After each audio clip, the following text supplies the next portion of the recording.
is on opening up further discussions later on.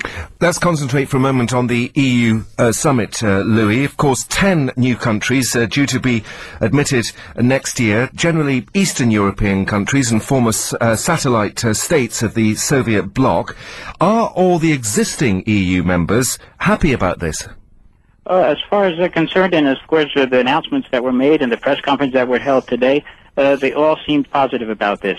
They felt that Europe is becoming more united, and hopefully in the future it will become a major voice in any problems that may arise in the world. So do you get the impression that the EU leaders are keen to kiss and make up after the split over Iraq?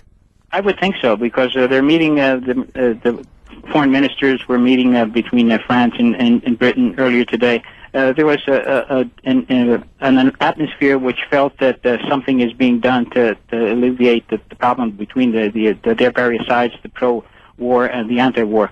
And it seems like possibly by the end of tomorrow things will be a lot more better when they have their evening dinner this evening.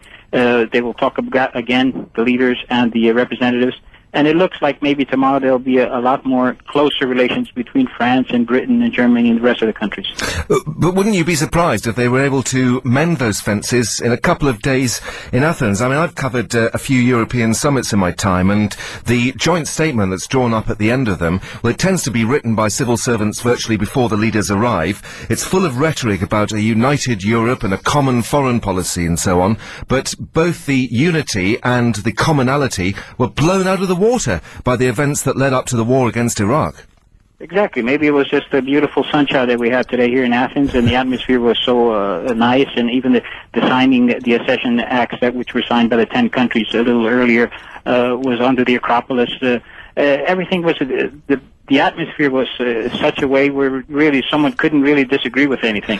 Hopefully this will carry over tonight when they meet again during their dinners, and possibly tomorrow in their last meetings. So you haven't got any of the smog that we've been warned about in London? No, actually it was blowing, there was a bit of wind today, and it disappeared for some reason.